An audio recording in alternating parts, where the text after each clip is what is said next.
Welcome. Earth along with me. Oh, gnarly! Oh my god, I shot my eye out. Please go to 11. Reading Starfighter. Hasta la vista, baby. 14. Hello, everybody, and welcome to 40 Going on 14. I am Mike. I am Patrick. I'm Joel. And I'm Josh, and this week we're talking about character actors, which under one definition could be any actor that is aware they are playing a character, which is basically every actor except Randy Quaid. He's not wrong. But he does it so well.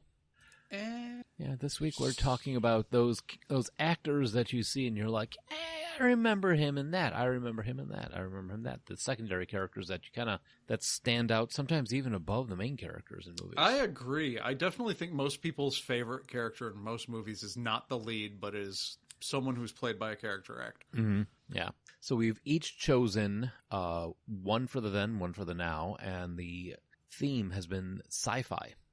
Ish. This is our first foray into it. So sci-fi and fantasy, yeah. Sci-fi fantasy, yeah. If we can get multiple shows out of a concept, we absolutely will go back to the well. And I think this one may have legs. Yeah, I think this is going to be a good one.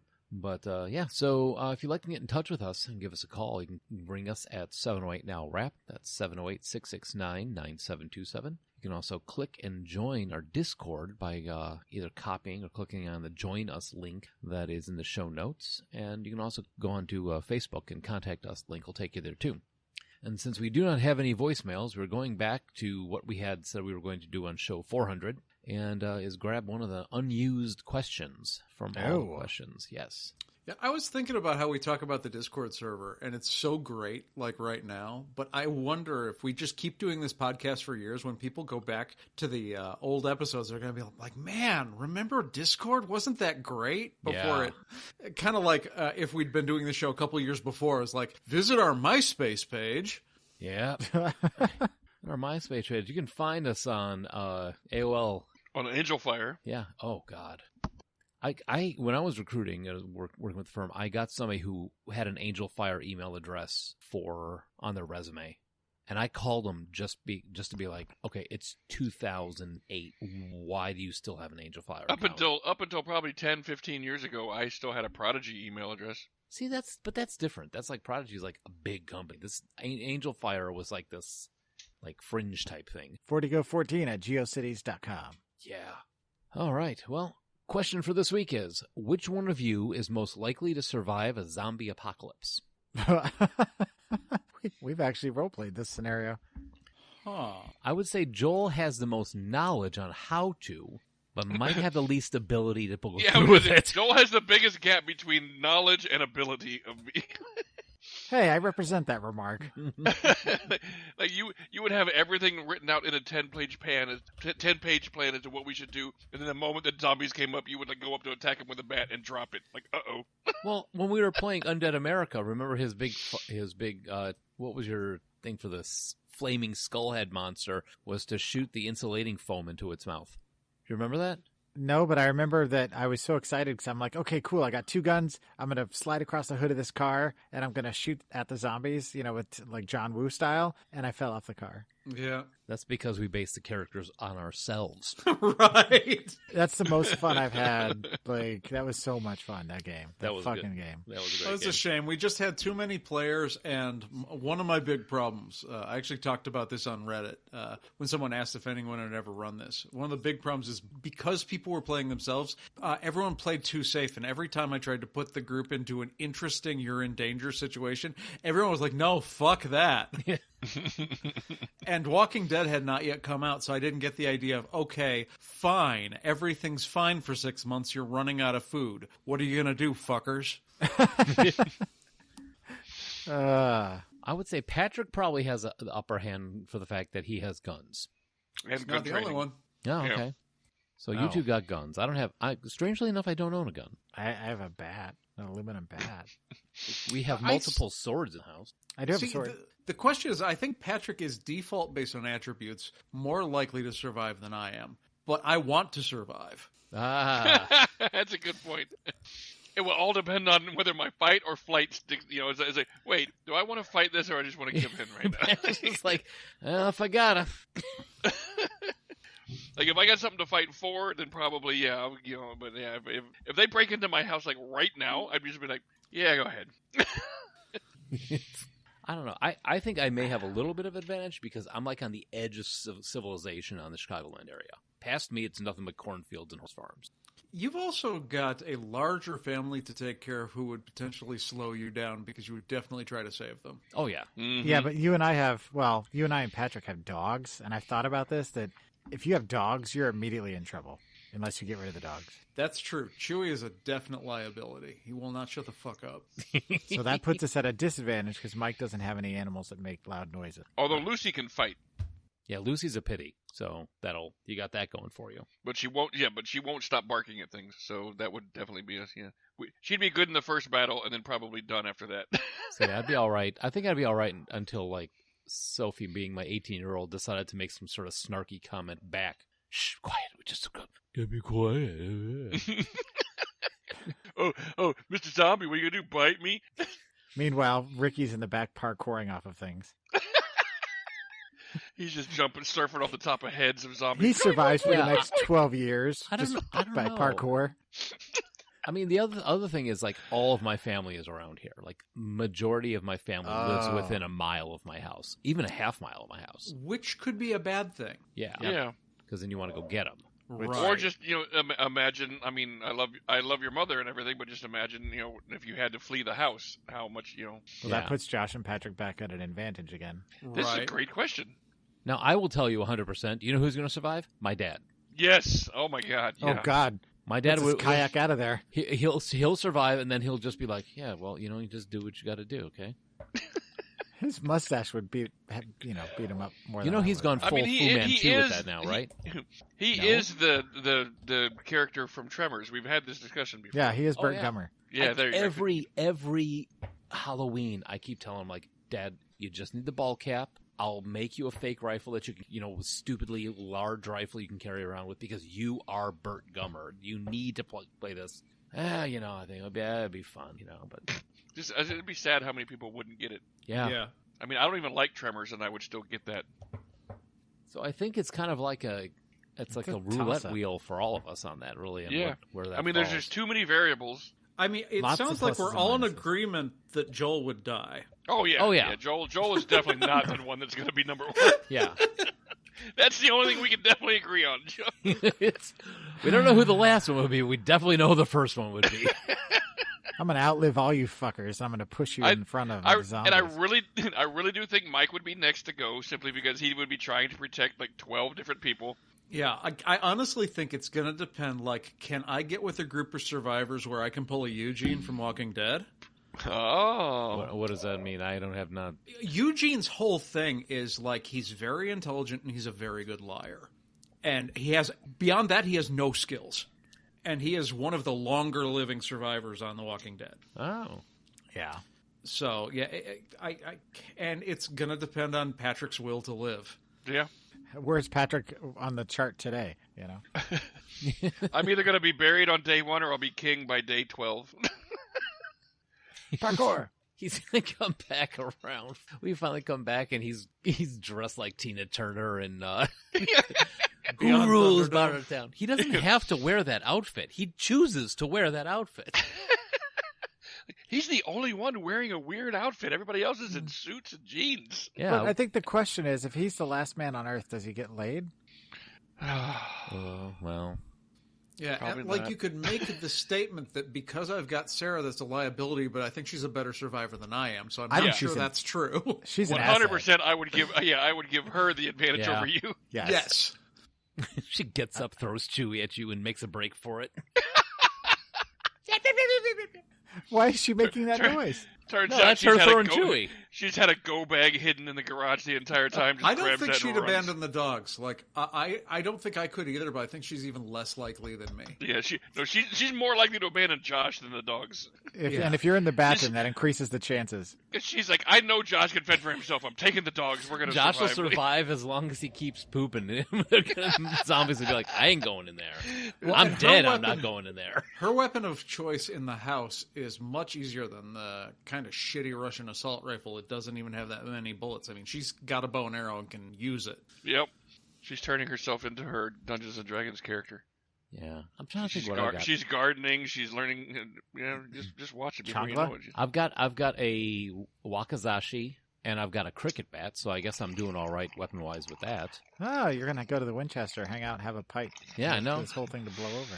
I have a Remington 12 gauge. I have a 40 caliber Sig Sauer, and I have a 9mm. That Sig Sauer is so nice. Yeah, I just gotta say, Sig is my favorite. If I ever get a gun, it'll probably be a Sig because those are just nice pieces of ring. I've got a Heinz 57, an A1. Joel's fighting a moth with condiment guns. And I'm the condiment king. And the zombies are like, it seasoned itself. So there you go. There's that answer. Yeah, that's a good question. We spent like half an hour on that. Seriously, the first thing we know who number 1 and number 2 are probably going to be, and the rest of it's just a complete crapshoot depending on the situation and how Pat feels. Lots of variables. Lots of variables. So, all right. So I think it's about that time, right, Mike? It is about that time. This weekend. Music. Movies.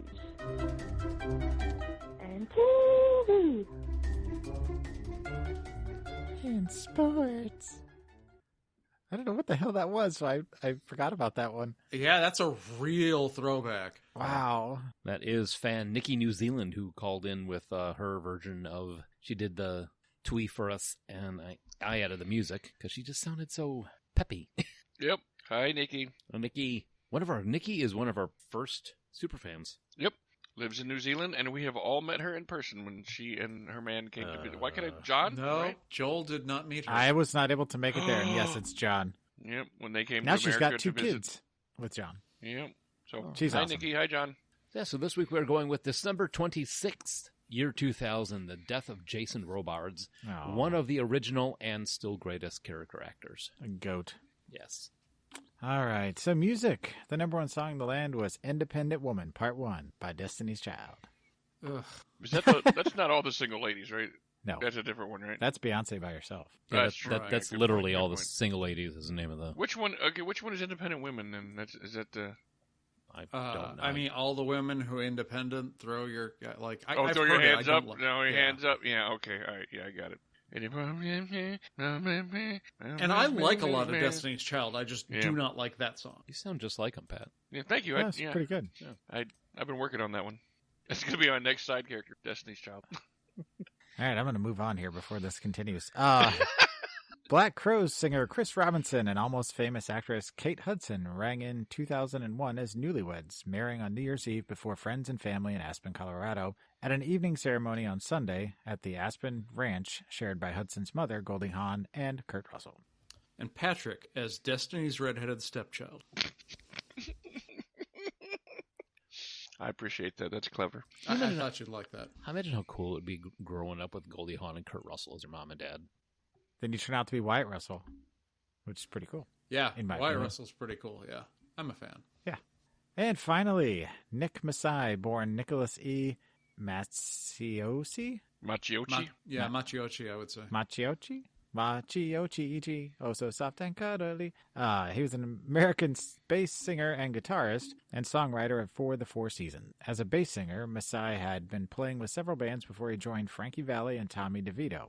After the group evolved into the Four Seasons, they performed such hits as Sherry, Dawn, Go Away, and Ragdoll. He was responsible for most of the group's vocal arrangements. Masai, Tommy DeVito, Frankie Valli, and Bob Gaudio, the original members of the Four Seasons, were inducted into the Rock and Roll Hall of Fame in 1990 and the Vocal Group Hall of Fame in 1999. Masai died of cancer on December 24th, 2000, and was absorbed. Before anyone calls in about that, I'm not sure anyone will. I'm pretty sure it's Massey. Massey? Okay. Yeah, I'm pretty sure, it's Nick Massey, Tommy DeVito, Frankie Valli, and Bob Gaudio. Okay.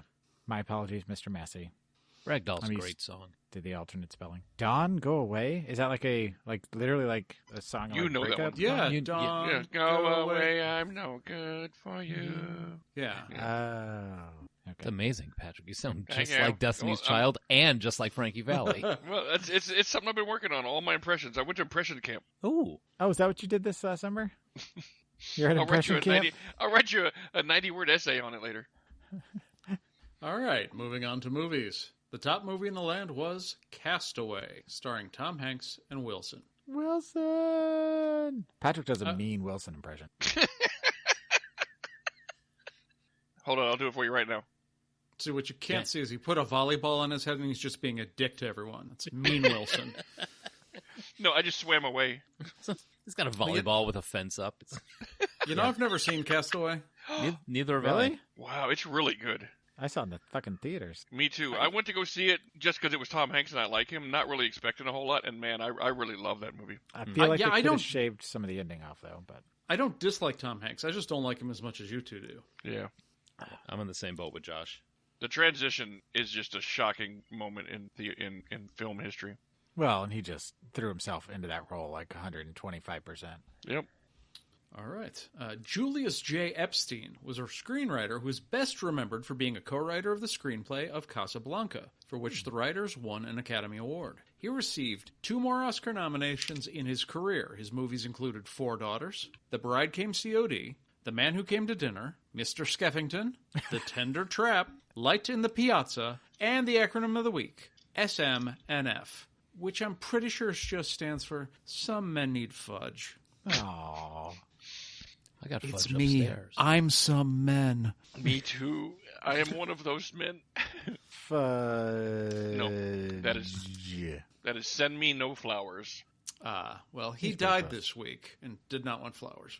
Movies. Mr. Skeffington. I want to be that nickname. Mr. Skeffington? Yeah, I'm not sure if I've seen that. I've seen The Bride Came COD. That's Cagney and Betty Davis. You're Mr. Skeefington. Oh, Yeah, and The Man Who Came to Dinner with Monty Woolley is a family favorite, and it's really funny because it's kind of weirdly modern because Monty Woolley is this radio personality, comes to this guy's house, trips and falls on the front stairs because it's snowy out, and then threatens to sue him for not taking care of his stairs. And I was like, wow, that's very current. And then he just makes his life a living hell. It also has Jimmy Durante in there also. Tender Trap is Frank Sinatra and Debbie Reynolds. Yeah, I mean, all these movies are just. I mean, Mr. Skeffington's a Betty Davis film.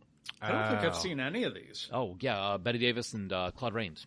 Yeah, I haven't seen any either. Yeah, just Wow, that's quite a resume. All right. And Madonna and movie director Guy Ritchie were married at Skibo Castle in Scotland on December 23rd. get it out, Joel. I'm just imagining Friday, Skibo. I thought you were going to go with like Skee Ball Castle. No. It looks like got a big ramp going up there. You got to drive the car into a little hole. I thought he was going to go with the scat man. Ski Boru Castle. Wedding guests included Sting, Gwyneth Paltrow, Donatella Versace, Stella McCartney. I almost said Ella McCartney. Stella McCartney, George Clooney, Robin Williams, Rupert Everett, and Brad Pitt. Wow, that's a 90s guest list if I ever heard one. Yeah, it is. All right, so TV. The top shows in the land were Survivor, The Australian Outback, ER, Who Wants to Be a Millionaire, and Everybody Loves Raymond. Yep, that's early 2000s for sure. Mm-hmm. Also on this date, Billy Barty, born William John Bertonzetti, was an American actor and activist. He stood 3'9" in height due to dwarfism, and he specialized in outspoken or wisecracking characters. During the 1950s, he became a television actor, regularly appearing in the Spike Jones Ensemble, which tracks. In the early 70s, he was a staple in a variety of roles in children's TV programs produced by Sid and Marty Krofft. Barty died of heart failure on December 23rd at age 76. Man. Short man, long life. I remember him in Goldie Hawn, one of the Goldie Hawn Chevy Chase movie. Oh, Foul Play? Foul Play, yes. Where he was a Bible salesman.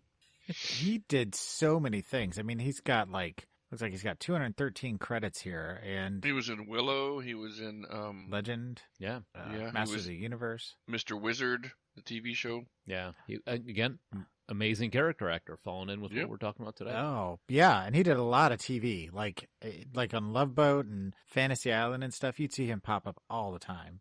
All right. Then, in the first sign that he was finally slowing down, ABC broadcast Dick Clark's primetime New Year's Rockin' Eve at 10 p.m. Eastern Time for the first time ever, followed by local news or programming, and then the main New Year's Rockin' Eve with Ryan Seacrest. Seacrest out.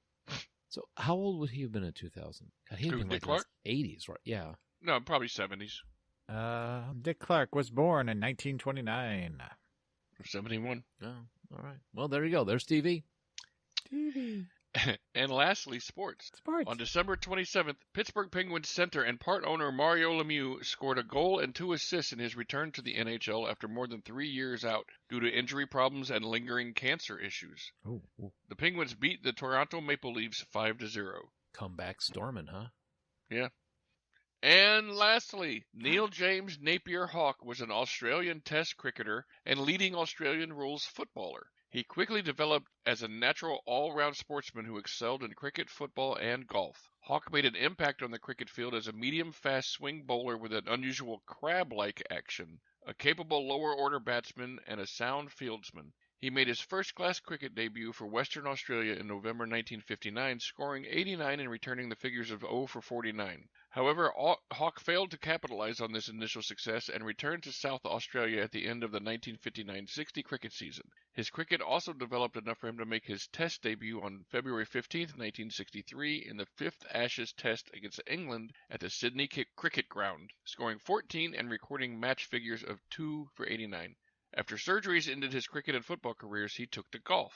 The first and still the only person to have represented both South Australia and Western Australia in Australian rules football and cricket. He died in Adelaide on Christmas Day at age 61.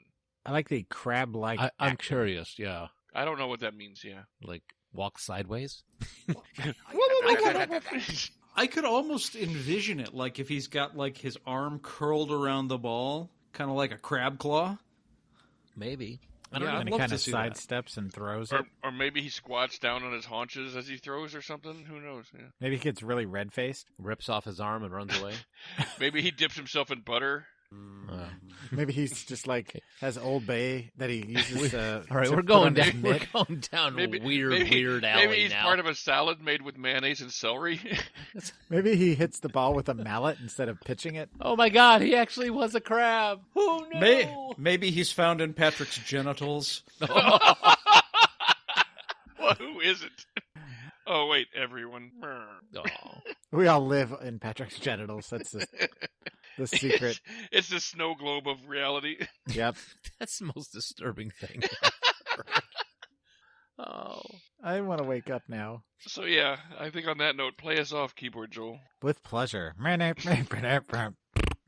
All right, as Josh alluded to earlier, character acts a lot of times in movies. People come walking out, and yeah, Brad Pitt may have been in that movie, but everybody's talking about this secondary character that just totally chewed up the scenery every time they're on screen. So my first question is, how we kind of discussed this beforehand just to figure out who we're talking about, but how do you define a character actor? Yeah, I think it's someone who's known for playing secondary or supporting roles, typically who plays a character that is unusual. Because there are working actors who are just like background or sometimes supporting actors, but I think character actors usually are fairly distinctive as they play a type or maybe a variety of types, depending on how good they are at being like a chameleon. So less typecast and more, like you said, swapping out different faces all the time. They could also be typecast, though, like a Ken Leung who's known as being the Asian henchman bad guy, and he rolls with it. I mean, he's done hundreds and hundreds of movies, even has a documentary about him, but he's the one Asian henchman that you always see with the long hair and the Fu Manchu, like, mustache and goatee that's always doing kung fu. So, yeah, but he was like the guy with the 2 hatchets and then the 6-shooters in Big Trouble in Little China. Right. And it was the guy that did the electrical torture on Gibson Lethal Weapon, right? Yep. But then I think we also said, I don't know if it was Patrick or Josh that said they could be a lead in a movie, but I said the way I phrased it was they're not the lead in more than like 3 movies that they didn't either write or direct. Yeah, it's kind of, I mean, because otherwise, I mean, because then you get into the area of like guys like Steve Buscemi and Lionel Barrymore, who eventually they started as character actors, but eventually by the end of their career, they were definitely lead. See, I disagree on Buscemi. I think Buscemi always was a character actor. I think he's not anymore, is what I'm saying. Yeah, he's graduated to a. I think he's been a lead, but I don't know. I think almost any list would have him on it. I feel like him being on the other side of the line is a little too narrow. But I'm just saying, like, I'm not saying he was never. He just isn't anymore. That's all. Yeah, I just don't think he's had enough leads that he isn't any. I think Boardwalk Empires changed him into a. But I don't know. we're not discussing it's- Steve Buscemi this show anyway. So. Well, we've Right. already done a Steve Buscemi show, so he was going to be off the list anyway. Yep. True. Yeah. All right. So then we'll start in with the picks for then. Now looks like I'm first up. I went with Kevin McCarthy for the then. Good choice. Yeah. So just to give you the vision of who Kevin McCarthy is, he's the bad guy from UHF. He's also the bad guy from Inner Space. Victor Scrimshaw is another great evil dude character that he played. Starting out, Don't forget The- Invasion of the Base well, Snatchers. I'll get there. Okay. Okay. Okay. Is there any more suggestions that you have for me, Joel? Yeah, I'll let you go. You Okay, drive. thank you. All right, so born in 1914, he was first known, like Joel says, for Invasion of the Body Snatchers. Just want to get out how old he was.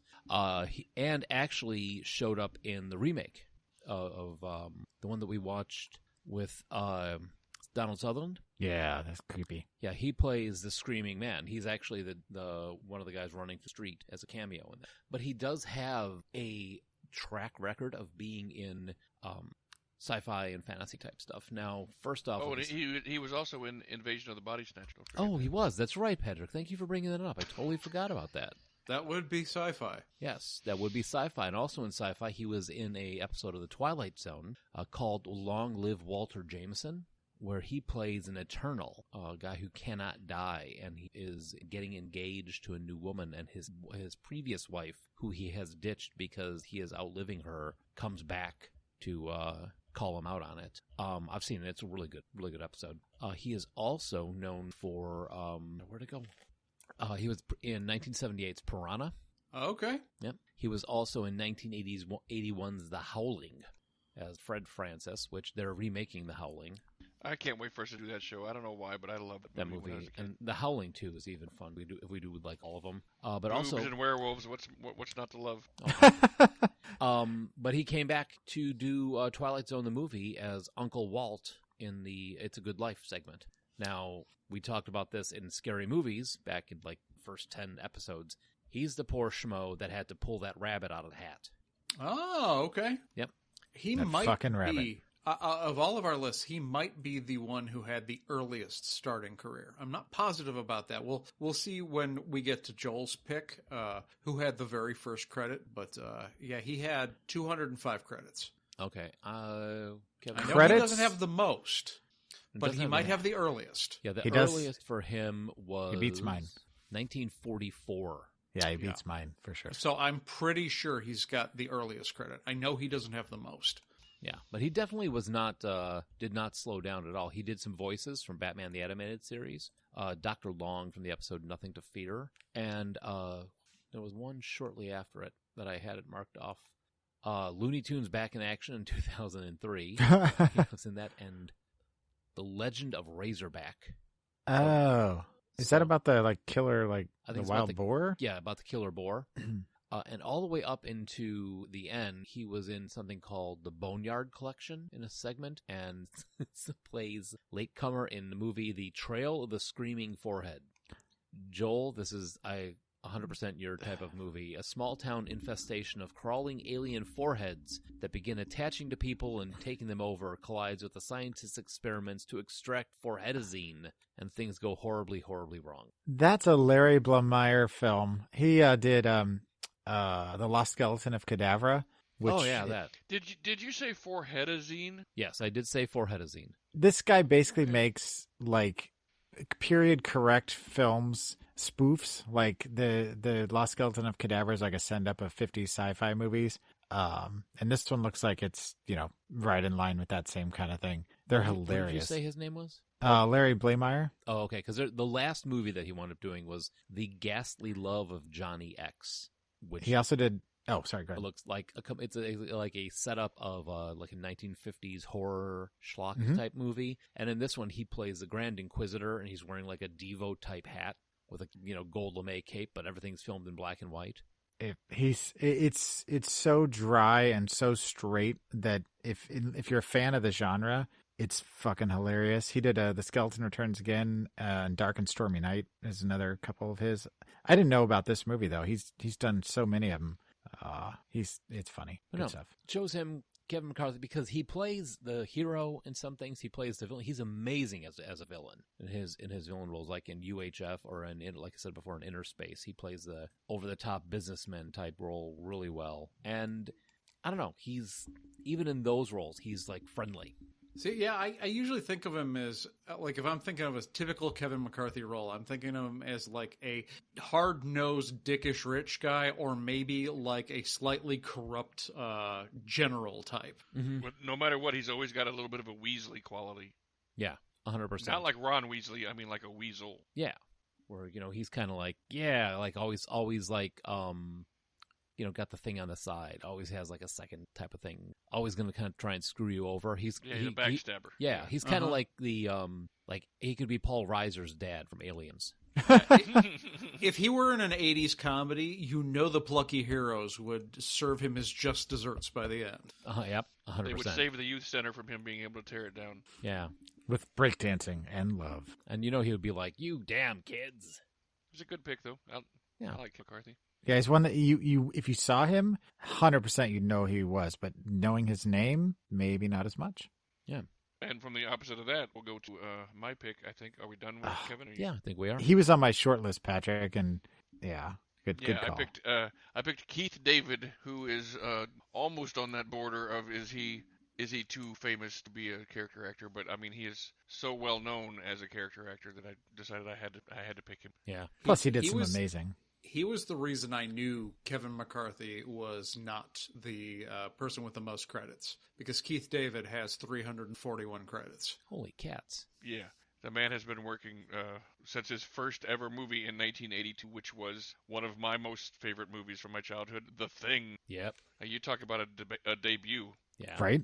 And then he was in They Live also. Yeah, he was. He started off born in Harlem and raised in Queens.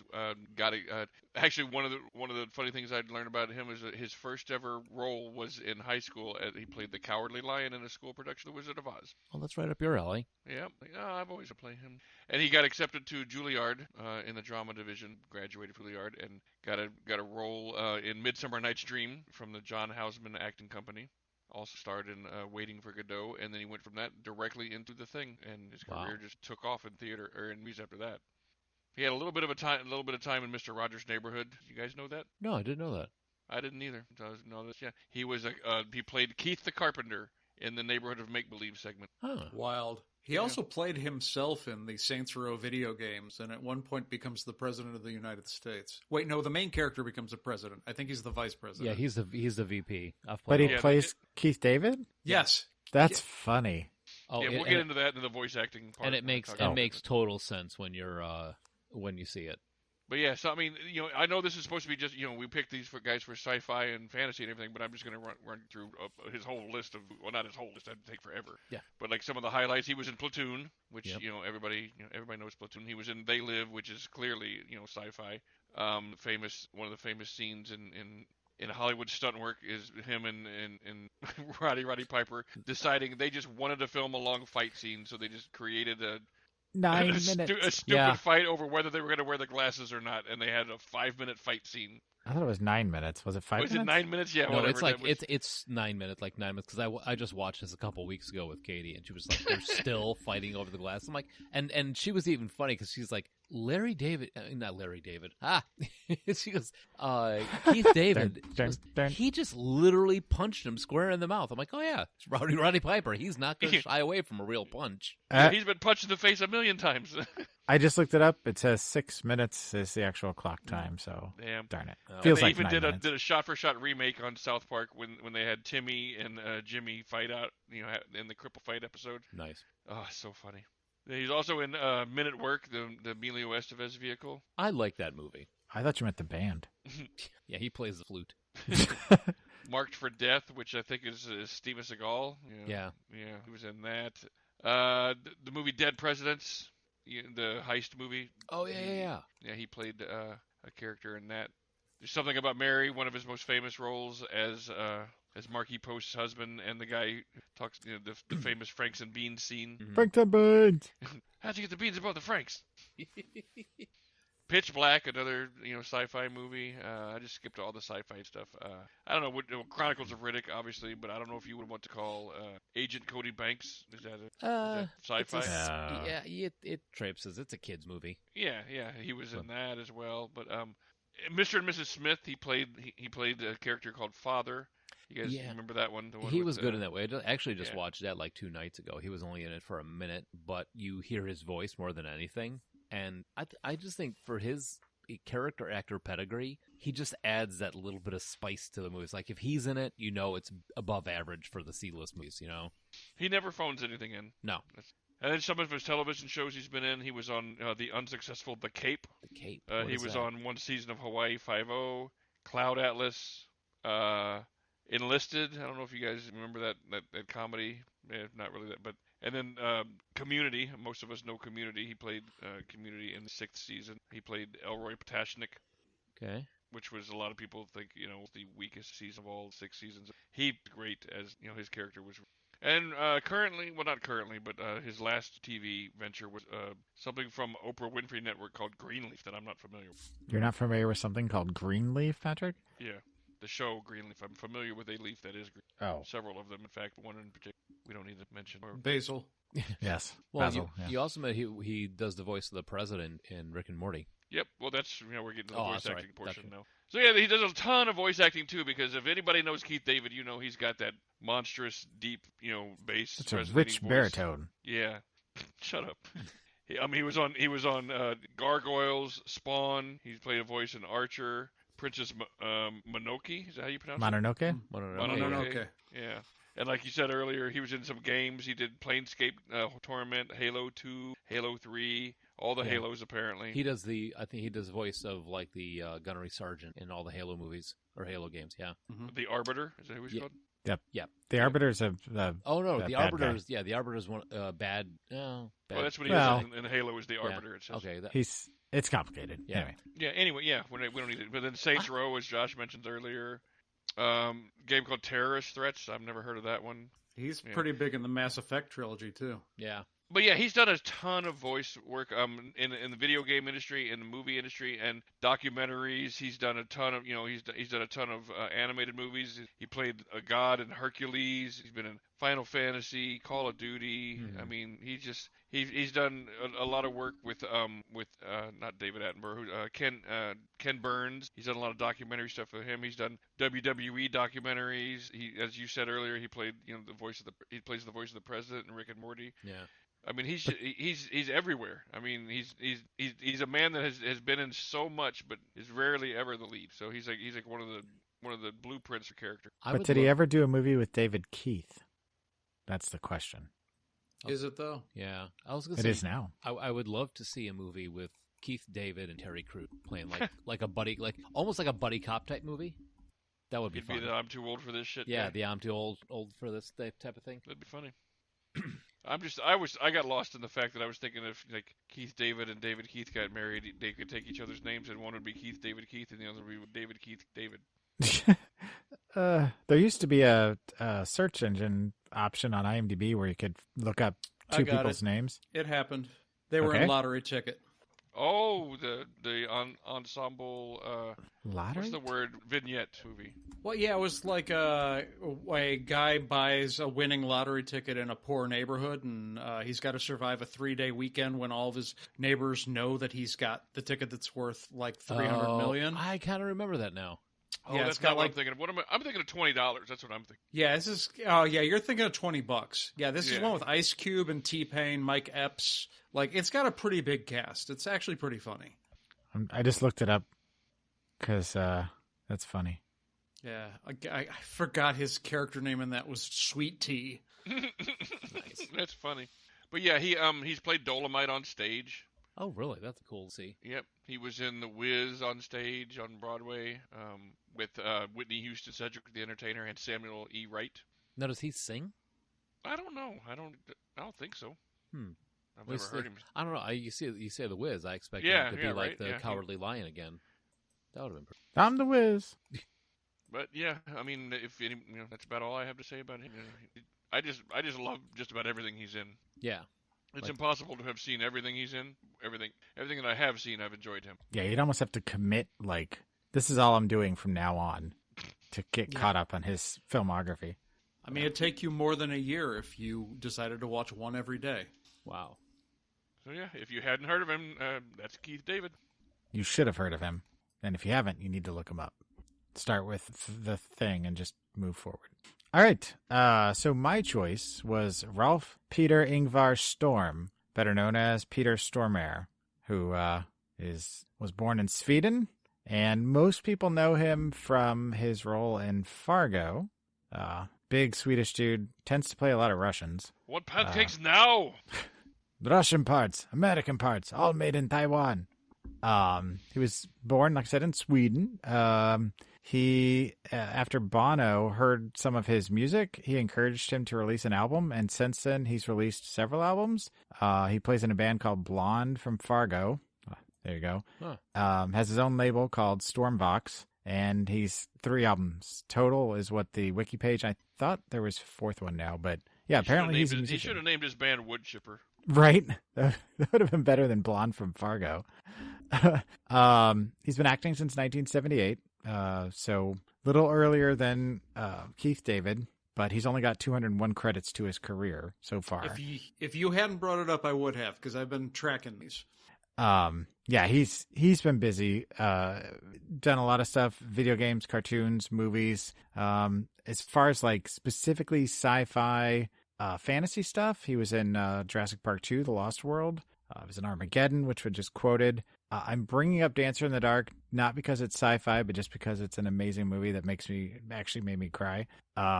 He was in Minority Report, Constantine, The Brothers Grimm. He was friggin' amazing as Lucifer in Constantine. Yes, he really was. He was in Quake 4, the game. He also was on the animated Transformers series from 2008, Adventure Time. Are you going chronologically? Because you missed a huge credit of his. One thing that I would argue a lot of people know him for better now. Better than Transformers? Better maybe even than Fargo. He's the Russian god of death in American Gods. He's Chernobog. Yep, I was getting there. I was going chronological. Okay. Yeah. That's all right. Sorry, you were digging really deep into weird voice credits, so I thought you maybe skipped a big one. No, I was going in order from earliest to latest. My bad. That's all right. He was in Lockout, which if you've not seen it, it's fun. Hansel and Gretel Witch Hunters, the Zero Theorem, Arrow. He's on the Arrow TV series, apparently. He was in the video game Until Dawn, which is one of Laura's favorites of all time. He was in John Wick 2, which I don't know if that classifies as sci-fi necessarily, but it's damn good. He was on the Teenage Mutant Ninja Turtle series American Gods, and most recently he's on Troll Hunters, the Guillermo del Toro Netflix thing. The cartoon? Yeah. Huh. Yeah, he's the voice of Godbrand in Castlevania as well. Oh, okay. Something that you that I've seen him in, Joel. He also was in Blacklist, the TV show. Here he plays like these crazy Russian who comes over, and I mean, just the same as amazing. Acting also, it's just like he changes his identity while he's over here, and it's standard crazy Russian terrorist type of thing. But again, another Stormare presentation. Well, he's just such an interesting kind of actor where he can play a good guy, but in a lot of ways he plays a better bad guy. He's got a show recently that was from like 2016 that I wanted to see called Swedish Dicks that Keanu Reeves is in as well. Where he plays a former like stuntman, and like he's got like a private detective firm or something like that. It just looks bizarre, but it's a Swedish American show. I think it's on. I want to say it's on Prime or one of the streaming services, and it just looks kind of weird and funny. Plus Keanu Reeves, it's breathtaking. Now I like him in stuff where he plays good guys, or anything that I see him in. The thing that throws me with his roles, if he's ever clean shaven, it's I in my mind, Peter Stormare only has a full beard, or looks like he's just woken up from If he doesn't look like he's been on a heroin binge, something right? Like when he played the director when we watched Get Shorty. Yeah. Yes. Yes, he does those roles really well, where he's got good comedic timing, and if you put him in kind of the right thing, he plays a good straight man, but that's also the one that's the butt of the joke. Yeah. One of my favorite stories about Peter Stormare is when he was making American Gods. He came in looking all intimidating onto the set, but he was carrying a pink Hello Kitty lunchbox. And like he'd set down his pink Hello Kitty lunchbox and he'd go over to Chernabog's big sledgehammer. And he just, like, without talking to anyone, would be stomping around with a sledgehammer going, Chernabog, Chernabog, Chernabog, scaring the shit out of all of his co-stars. Well, I mean, he's getting into the role, you know? Right? Well, that's just it. He looks like he's very intimidating, but I feel like he's probably like the nicest guy. He's definitely on my list of people I'd love to sit and have a drink with. Yes. Yeah, definitely. And it's funny, when he originally kind of was thinking about getting into acting, when he realized that there was a senior student in his acting academy that had the same name as him, he was thinking about changing his name. And one of the things he was thinking about changing it to was Retep Mratz, which is Peter Storm backwards. What? Yeah. Thankfully, somebody talked him out of that. Right? Because, I mean, with a fucking cool name like Rolf Peter Ingvar Storm, I mean, you don't get much better than that. But when you have another person in your class that's also Peter Storm, I guess you get desperate. But, yeah. So that's Peter Stormare. I thought, oh, yeah, that's a great picture right there. Yeah, apparently he's famous for bringing Hello Kitty stuff onto set. He's got a bunch of backpacks, a lunchbox. Nice. That's awesome. So, he's a character actor who also happens to be a character. Aww. And we have, for my pick, John Rhys-Davies with the second most credits, 276. He's a Welsh actor who was born in Wales but raised in East Africa, what would today be Tanzania. Huh. Wow. His dad was a colonial officer. Mom was a nurse and moved back to the UK for school. And he won a place at the Royal Academy of Dramatic Art in London after starting his career as a teacher. And he was a television actor originally in the 70s, did a lot of bit parts, but probably his first breakout would be the miniseries Shogun. And then what I think we first all knew him from is the sidekick Sala in the Indiana Jones movies, starting with Raiders of the Lost Ark. Yes. Snakes, you go first. Yeah, that's probably one of the first places I remember ever seeing him, to be honest. And once you get past that, like, of course, for sci-fi in particular, he's one of the series regulars on the show Sliders. He did a ton of voice work, just like a lot of these guys. Pirates of Darkwater. He also was in something we touched on way, way back in the day, before Avengers came out. We talked about the Incredible Hulk episode, The Trial of the Incredible Hulk. Oh, yeah, with Daredevil. He played Kingpin. What? Oh, wow. Yeah. Huh. Yeah, he played, Wilson Fisk, the Kingpin. Whoa, mind blown. He also was on Gargoyles as Macbeth. Nice. He's actually done a fair amount of Marvel voice. And then, of course, between minor roles in Star Wars, Star Trek stuff, there's his biggest sci-fi fantasy as the dwarf Gimli in Lord of the Rings. He's actually the only one of the Fellowship that does not have the Nine tattooed somewhere on his body. Instead, his stunt double, who was going to get dual credit for playing Gimli, he spent so much time in the makeup, but the studio would not let him. Instead, John Rhys-Davies said, whenever there's something dangerous, I send my stunt double. But the real story was that most of the rest of the cast knew that John didn't want a tattoo and thought that the stunt double got ripped off. So he got Gimli's tattoo for the Nine. Also, I think I've mentioned... Is he Jewish? Is it a religious reason why he didn't want to get it? I don't know why. I mean, when you compare him to the rest of the actors, in a lot of ways, he's from a different, more conservative time and place. Like, I know Ian McKellen is about the same age, but they come from like sort of different backgrounds. Yeah. I also met and spoke with John Rhys-Davies at length. He was a keynote speaker at one of the Gamma conventions that I went to as a retailer. And when he talked, like they blocked out like a half hour, and he talked for about an hour and 15 minutes, and no one said anything.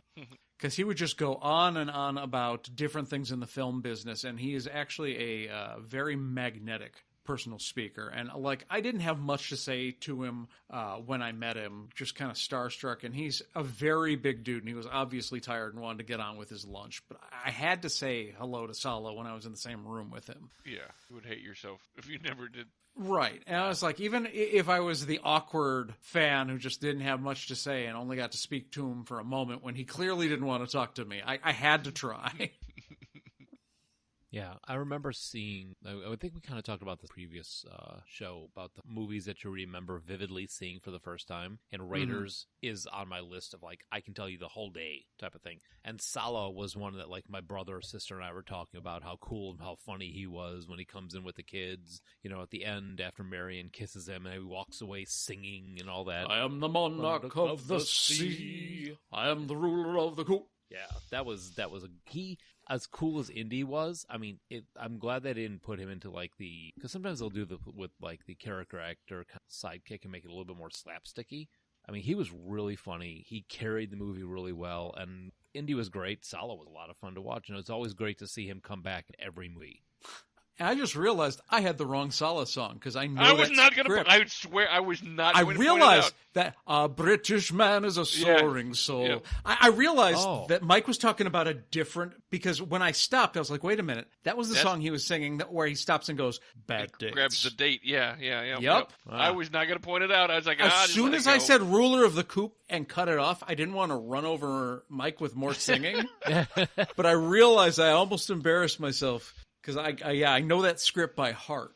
I was sitting there going, "Wow, he messed up a Raiders quote." That's fun. Okay, you funny. He caught it. He Good fixed recovery. I Good recovery. caught it. So, yep. A British tar is a soaring soul, Patrick. Also, while I haven't seen it, he's in some more recent sci-fi fantasy stuff. He was in the Shannara Chronicles, which I think I saw like one episode of and didn't care for. He did a little bit of voice work for Once Upon a Time. Speaking of voice work, a lot of people might not know that in Lord of the Rings, he was also the voice of Treebeard. Yep. And he was never happy with the voice that he did. Yeah, he is tried to make it as tree-like as possible, because he talks about how trees don't really have vocal cords, so he tried to make it as whispery and tree-like as possible, but even though he did a brilliant job, he was never satisfied with the voice. And he has got coming up, let's see, there was a TV miniseries called Wizards that he was in, and he's got a bunch more sci-fi fantasy coming up. Cool. He may have lost a lot of weight, but he still seems to be pretty busy working, even in his older age. Yeah, and I know I mentioned he was big, but one of the things is like meeting him in person, you realize how huge he is. And one of the reasons they did not need 3 different sets of props, one hobbit size, one human size, and one dwarf size, is because he's so big that he is proportional to the hobbits. He's so much bigger, he looks like a dwarf as compared to the hobbit actors. Huh. That's pretty cool. Nice. Well, all right. There's our 4 for the then. We got Kevin McCarthy, Keith David, Peter Stormare, and John Rhys-Davies. We're going to take a break now. When we come back, you will find out who we have chosen for the now. People who have started their careers in that window of time for us. And, we'll be back in a little bit.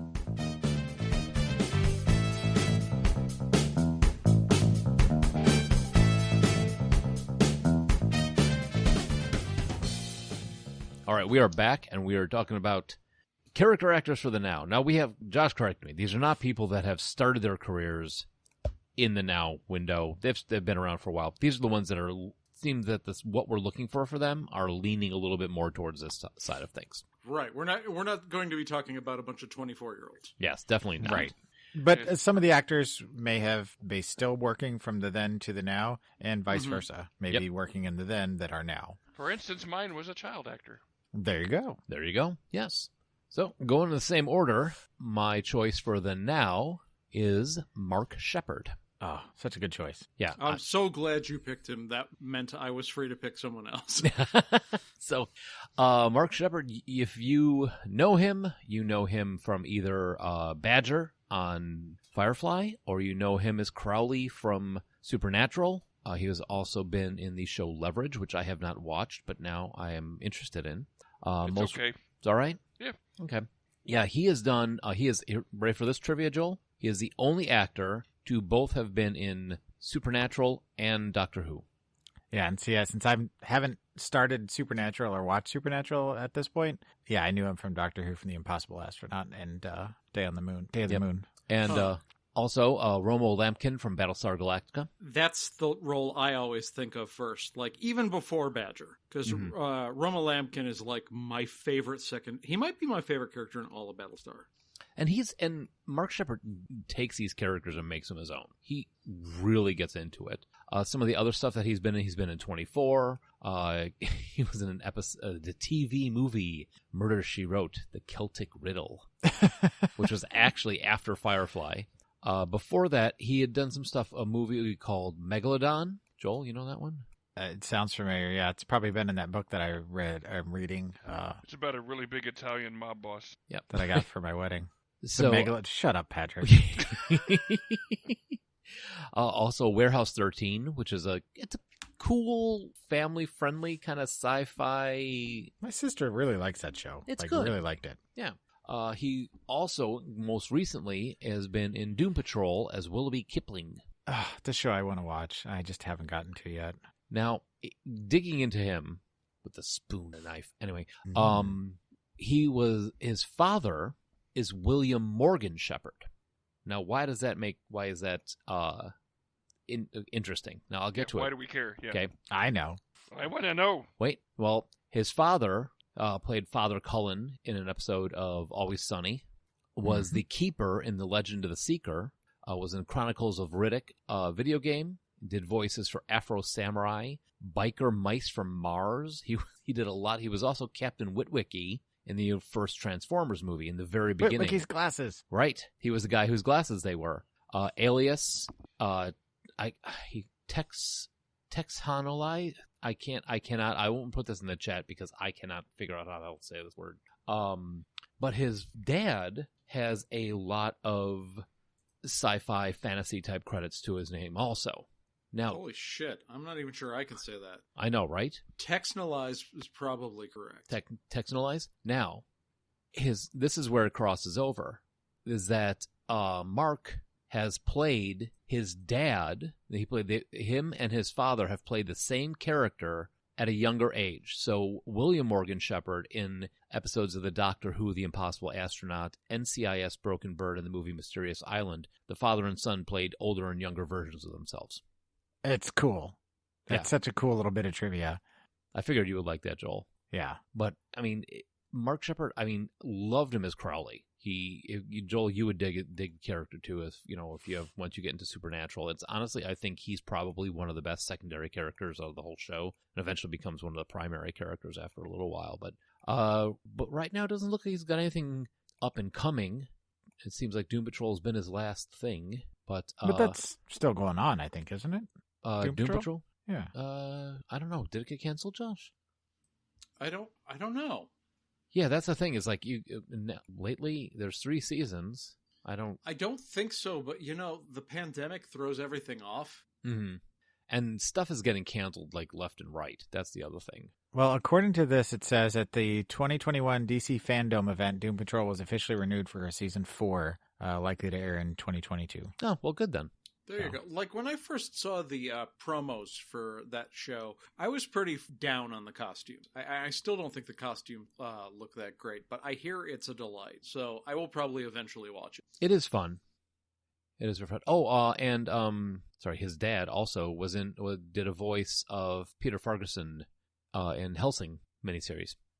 But yeah, and it is very cool to see father and son in the same show playing each other. It's just a sweet little thing. Yeah, how often does that happen? I'm sure it's not the only time it's happened, but 3 different instances with the same father and son acting. Mm-hmm. And his father just passed away in 2019, so there won't be any more, is what you're saying. no, they're not going to be any more. Yeah, no. Unless he passes away and then... Oh, and Mark Shepard Josh, another reason you would know him, I totally forgot one of his first ones, in the Fire episode of X-Files. Oh, I had forgotten that was him. Yep. Wow, that's way back. And, oh, holy crap, I just looked up video games for him because we were doing voice acting for the other guys, too. Mm-hmm. He voiced the role of the protagonist, Michael Ford, in the game The Conduit, whose mentor, John Adams, is voiced by his father, W. Morgan Shepard. So, apparently... President? Yes, the president. I don't know. Could be. I've never played The Conduit. He looks just like my father. Did he get a haircut? Did he walk past a mirror? No, same name, John. You know what? Right. It could have been... Actually, probably could have been the president, because I know this Conduit game involves time travel. Actually, only half joking. I mean, yeah, could have been. It's a video game. True. But there's my choice, Mark Shepard. Good choice. And his Cockney accent. So next up. That would be me. It's you. I picked Jackie Earl Haley. If you don't know that name, I can tell you who he is with one title. The Watchman. He played Rorschach in the... Mm-hmm. And everybody, if you're listening to this podcast and you don't know what that is, why are you listening to this podcast? Yeah, you're in the wrong podcast. Jackie Earl Haley, as I mentioned earlier, started off as a child actor. He played Kelly Leak in the Bad News Bears trilogy from the 1970s, the bad boy kid on the motorcycle who smoked and was the best athlete in the whole city, apparently, among all the baseball players. So yeah, that was Jackie Earl Haley. He took a lot of time off after being a kid actor in a couple different things here and there, and moved to San Antonio, Texas. Actually, kind of got out of the industry altogether, and then got into directing and producing, and was just doing a bunch of commercial producing and directing out of San Antonio. He had his own little production company, and of all people, the man who talked him into coming back because he wanted to work with him was Sean Penn. Huh. Sean Penn Really? got him to come back to appear in All the King's Men along him as his bodyguard Sugar Boy. Oh. Yeah, like Sean Penn handpicked him and went and found him and be like, yeah, you want to get back into acting? I got a role for you. Huh. And so he got back into acting, and his very next film was called Little Children. I don't know if you guys are familiar with that one. No, what's that one about? Kind of a critically acclaimed movie from 2006. He played a pedophile child molester in a pretty well acclaimed movie starring all kinds of people like him and Patrick Wilson, Jennifer Connelly, Kate Winslet. He also played a pedophile in Nightmare on Elm Street. Yep. Well, we're getting to Nightmare on Elm Technically Street. correct, yeah. Yeah. Well, I mean, Typecasting? Jackie Earl Haley has a certain look to him. It doesn't necessarily. It kind of screams pedophile. It kind of also screams character actor. True. It does not scream lead. Yeah. So yeah, he gets a lot of roles as evil people because he's got a very very I don't know what the word. Yeah, that's a very good word. Sinister looking face. Yeah. Mm-hmm. Also, weird fact: he's got one less credit than Mark Shepard. Mark Shepard had 62. Jackie Earl Haley has 61. Ooh. But he actually got nominated for Best Supporting Actor Academy Award for his role in Little Children. Oh wow. Wow. Yeah, he Play was a pedophile. Won an award. He was also in Preacher. Yep. He played the guy who owned the meat factory and had strangely enough, a kid made out of ground beef. But yeah, and also, like I said, he was in he was former Night Owl's former partner Rorschach in Watchmen, which was one of the biggest sci-fi movies 2000s. And in 2010, he was in Shutter Island, the Leonardo DiCaprio movie. Played one of the fellow asylum members. That's on my and list. Then as you said earlier, he played Freddy Krueger in the Nightmare on Elm Street reboot. An interesting fact is that he auditioned for the role of Freddy Krueger in the original movie too, but he did not get it, as we all know, Robert Englund. And that's one remake that I've rewatched a couple times, and it doesn't get any better with watching. Yeah, he was signed on to play the Freddy Krueger in the sequel, and the sequel's never made. Yeah, probably for the best. And then he played just a random cameo type role, not a sci-fi role, but a historical movie role in the Lincoln movie directed by Steven Spielberg. He played the Confederate States Vice President Alexander Stevens, and he played the villain, the Terror, in the reboot of The Tick. Yep. Oh, Yeah. okay. He was so good. He was so good in that role. And the last yeah. thing before we just want to talk about just straight up some movies we've liked him in. Interesting fact is he has 2 different black belts in Kenpo and Taekwondo. What? Yep. And he still lives in San Antonio with his wife and kids. So I might drive out and find him. And become friends with Jackie Earl Haley. And Patrick got arrested. I was going to say, me watching the TV, hey, I do a podcast with that guy. So yeah, I mean, I just really like him as an actor. He's just got such a good look to him, like you said. I mean, sinister is a very, very good word for him. He's interesting to watch, and what's weird is if you go back and you look at him when he was a child actor, and he's this freckle-faced, redheaded kid, he still has that same kind of sinister look to him, even though he's playing, good characters and just like kids. He still. But that's why he was so good as Kelly Leak, because he looked like the neighborhood bad kid. Yes, he just has. He's like one of those people that he's charismatic, but he has a look that makes you. He think has that he's 1,000-yard stare even at 12 years old. Yes, yeah, and I'm glad he was able to come back, because he still doesn't look like. Some child actors grow up and are super handsome or super pretty, and some of them grow up to look kind of weird but still get lots of work. Some of them grow up to look like Haley Joel Osment. And some of them looked like Jackie Earl Haley, but it works for him. Like him as Rorschach was like perfect casting. Yeah. Like absolutely perfect casting. Yeah, he looked identical to the comic character. Yeah, Probably it was like the role. Yeah, the most spitting image of any of them. I mean, except for Dr. Manhattan and his big blue wiener, but... Sounds like a ska song. Stop looking at it, Mike. Pat, you've seen this movie. You cannot stop looking. Well, I can't, but you can. Yeah. Dr. Manhattan and his big blue wiener. The next Listen hit to by that Real Big Fish song. song. We both said Real Big Fish of all the bands that you can pick. We picked the same one because they're just sophomoric enough. Tell me you were in college in the 90s without telling me you were in college in the 90s. Wow. That was perfect. Nice. Well, all right. Perfektenschlag. Building Kinder. Yep. All right. Well, I guess we're moving on to me then, huh? So for my now, I opted for Toby Jones, which some of you may be like, oh yeah, Toby Jones. Another one, people might be like, Toby who? Born. Total Recall. That's my first instinct. We say Toby Jones. Really? Yep. Huh. Because I love that scene with him. Are we thinking? Toby Jones, yeah, it's short, bald, big head. All right, move on. Whatever. I'm looking this up because I don't remember him in Total Recall. Yeah, I don't. The remake or the old one? The original. Who am I thinking of then? I don't think you're thinking of the same guy. I don't think. Yeah, Toby Jones in Total Recall. Huh. Well, this is great podcasting right here. Huh. 3 guys looking shit up online. Well, we'll talk later. That's why I said we'll talk later. Move along. I'm just like gobsmacked because I didn't know he was in that. I need to confirm this. All right, well, I'm going to keep talking, and then I'll check it out later. Born Tobias Edward Hazelwood Jones, he has the acronym OBE after his name, because, I'm looking this up here, where'd it go? I had it in my notes. He was appointed an officer of the Order of the British Empire in 2021 for services in drama. So he was recognized by the country. I don't know what you could the royal. I don't know who appoints people OBE, but he's got a title. He was born in Hammersmith, London, in the UK. First started in 1992 in the film Orlando.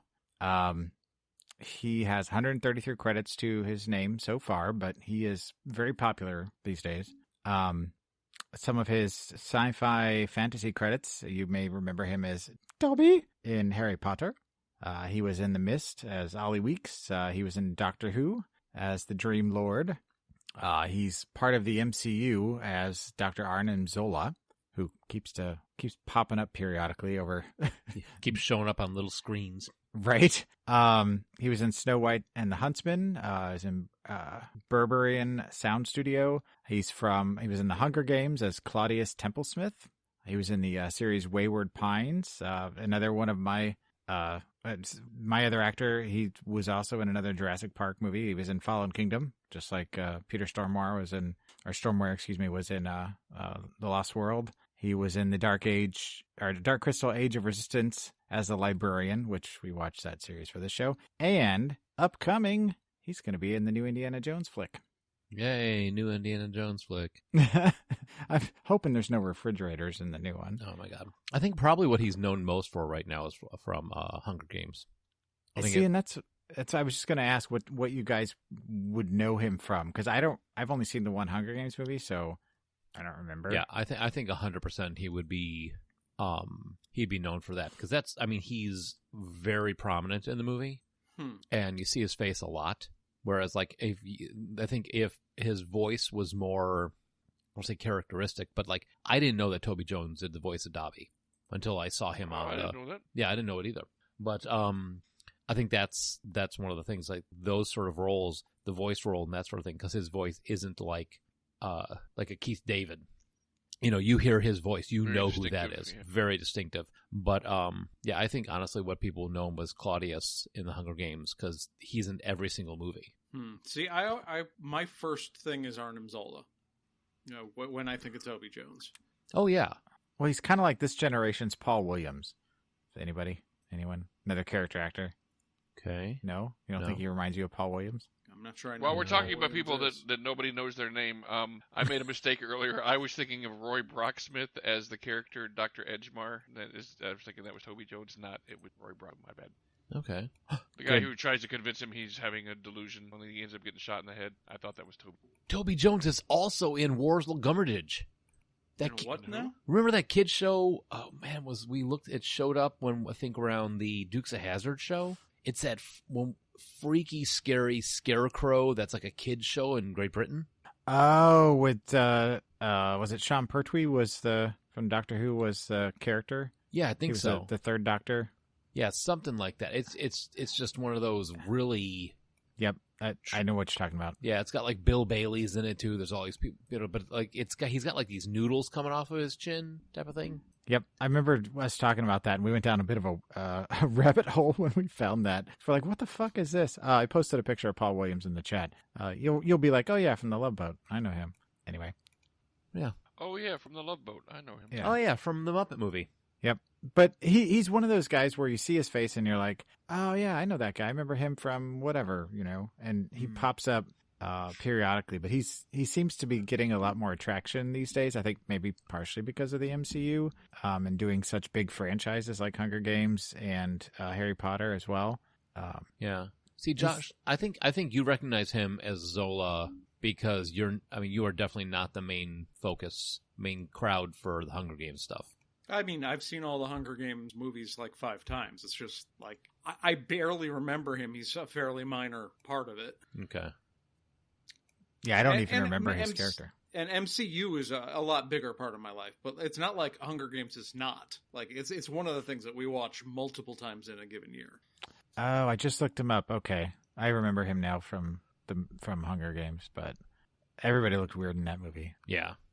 But he's a good actor, you know? I mean, I don't know that Burberry and Sound Studio, he is kind of the lead in that, but I can't really ever see him probably being a lead in other, maybe in a voice-over kind of situation. But he's always good in the roles that he gets. I like him. Yeah. All right, so are we to the last pick? We are. I love your last pick, Josh. Such a good choice. I almost didn't pick him.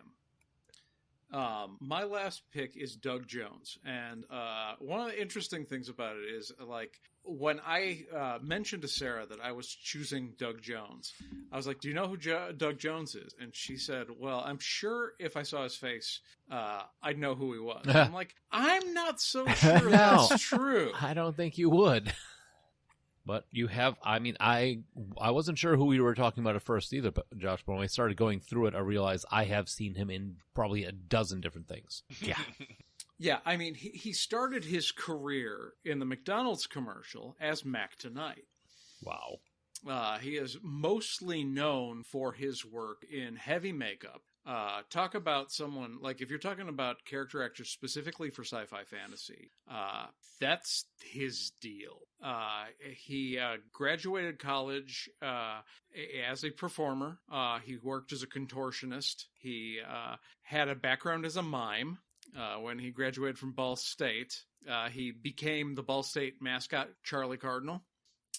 He is known for being the mouth of Sauron. He is in Pan's Labyrinth as the Pale Man. One of the rare roles where he actually shows his face is in Mad Max. I think it's Beyond Thunder. Is it the second one? Let me see. I'm jumping all over the place here. Mad Max, Road Warrior, Thunderdome. Yeah, it's a Road Warrior because he is the gyrocopter pilot. Oh, yeah. As one of the few times where he is not in his makeup. He also played the Silver Surfer. Huh. In Fantastic Four: Rise of the Silver Surfer. He is in both of the Hellboy movies, the earlier ones with Ron Perlman. Abe Sapien. Yep. Mm-hmm. Yeah, he's Abe Sapien. He's also the lead Voiced creature. by David Hyde Pierce, weirdly enough. He is also the lead creature in The Shape of Water. A very Abe Sapien-looking creature. Yeah. He was a series regular on Falling Skies. He was on Arrow. Oh, he's one of my favorite villains. My TV, he's the Ancient from The Strain. Yes. Great character. And he is a series regular on Star Trek Discovery now. Okay. He also was Baron Aphanis in the What We Do in the Shadows TV show. Really? Well, Yes. that makes sense. I mean, he's like just a step to the left of the Ancient. Yeah, he is Lieutenant Commander Saru. That's like what he's doing mostly now, is he's playing Saru on Discovery. Very cool. Oh, and he's in John Dies at the End. Oh, yeah, he is. He's one of the greatest kind of like modern day makeup men, like the Lon Chaney, Boris Karloff kind of actors. Can I tell you guys just a stupid story about John Dies at the End? Sure. I bought that movie. I saw it in a $5 bin at Walmart one day, and I bought it because somebody once told me that they really enjoyed it. I was like, fuck it, for $5, I'll check it out. And I was watching it, and about 2/3 of the way through the movie, it stopped. The DVD was malfunctioned or whatever. It didn't work. So, like, even though the name of the movie is John Dies at the End, I still don't know how it ends. I think it's on Amazon Prime. I should look it up. Just get closure on that anecdote. But do you really want to, or does it make it a better story to just leave it as right? it is? Yeah. So maybe just leave it where it is. Right. Just let it lie. But Doug Jones is one of those guys that can put on a complete full body makeup and still emote and create a character with little to no language. And even when he's a good actor too. So even when he's speaking, it's not just the makeup. He does it all, but he seems like such a genuinely kind of nice guy. Like if you follow him on social media or anything, he just comes off as one of those guys. It's kind of like you want to go sit down and have a chat with. Well, you can see it, especially in the characters like Abe Sapien from the Hellboy movies. Even though he's not doing the voice, the mannerisms and the way he moves makes what could be a very alien creature very human. I mean, that's kind of the whole point of Shape of Water, too. Yep. Which is on my list. Something I think I need to see. I enjoyed it. Cool. Yeah. He's very graceful. That's a good word for him. Yeah. Or the faceless man, Josh. What's his from Pan's Labyrinth with the hands and the eyes? The Pale Man. Pale Man. Yeah. That. That gets under your skin. That movie, and that is another case of a movie where I went in expecting something, did not get what I expected when I walked in, but was not really disappointed when I left. Yeah, the scene with the hunter and his father and the bottle of wine, oof, that's a rough one. When the captain kills the father right in front of the son. Yeah. I remember how terrified Sarah was of the Pale Man and how much she did not like the scene with him eating the fairies. Yeah. So there you go. But yeah, character actors, because the main man or leading lady cannot carry the movie themselves. Now we just need some character actresses. So if we're done talking about all of our character actors, right? Why don't we go ahead and say of your two picks, what is your favorite role for each one? Why you got to be like that, Patrick? After I close my notes. I will go with. I'll go first. Then I'll say obviously Keith David would be Childs in The Thing. I would be disappointed if it movie wasn't. Is just so formative for me. I love that movie so much, and he's such a great character in him. And Jackie Earle Haley. You're formative. He's got so many good ones, but it'd be hard to say no to Rorschach just because it's such a perfect portrayal. Those would be my two favorites. I'm probably for Kevin McCarthy. I'll probably go with Victor Scrimshaw from Inner Space, just because that whole movie is just so much fun, and he chews up the scenery every time he's in it. And one of my favorite scenes, and I don't even know if it was actually a part of the script, when Martin Short's face keeps changing. And it's doing that where it's kind of flipping around and that sort of thing. And Kevin McCarthy in the back is watching. He just goes, "Stop that!" It's a great scene. But like I said, in that one, he's 100% evil corporate stooge type of thing in that. So it's just a fun movie all around. Everybody's 100% in on that one. And then for Mark Shepard, I'm gonna have to go with Crowley because again, another situation where the character actor, the background guy, just chews up every scene that he's in. I mean, it's pretty obvious for me with John Rhys-Davies. As much as I love Gimli and as much as I love the Lord of the Rings, he's always going to be Sala to me first. But I think that Doug Jones, while I think of him first as the Pale Man, he also is known for doing multiple characters in the same film. And I'm going to actually go with Pan's Labyrinth, but he was also the Faun. And that might be my favorite. I did not know that. The one that gave the girl the chalk and all that. Mm-hmm. Yes, the main monster. Like in Hellboy 2, he was 3 characters. He was Abe Sapien, also the Angel of Death, and also the Chamberlain. Like this is a thing he does. Right. They're like he can twist himself into funny balloon shapes. Just throw some makeup on him, and he's another character. He's not wrong. And then you get to charge him 3 times. Right. Now, are we saying favorite role or favorite film that they were in? Favorite role. Favorite role. Okay.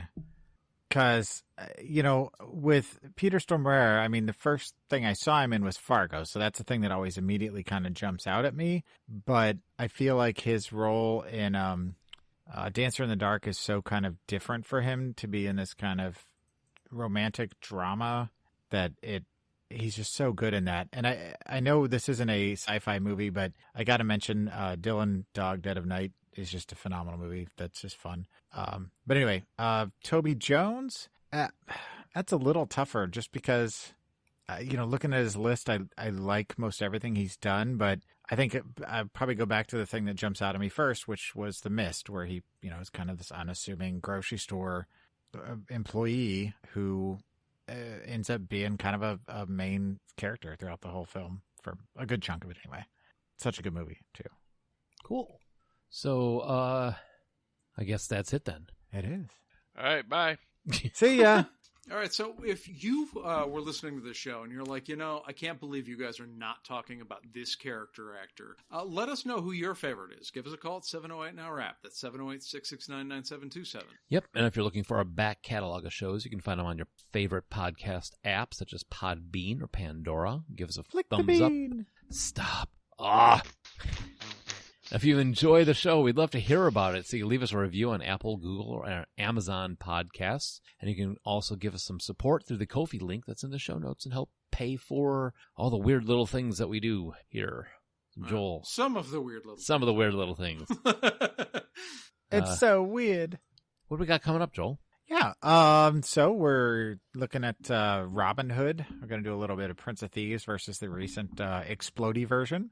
Plan 9 from Outer Space, the Ed Wood classic, versus Plan 9, we'll just have to wait and find out. West Side Story, Sesame Street, Jackass, and Death of the Nile. It's got a lot of stuff coming up. I like how you're like, on that own, that you'll just have to see. There's no real. Something. Yeah. You'll find out. I can start explaining it, but you're not going to believe me. So no. All right. So we will be back next week with some Robin Hood action for you. And in the meantime, thanks for listening and have a great week. Hey.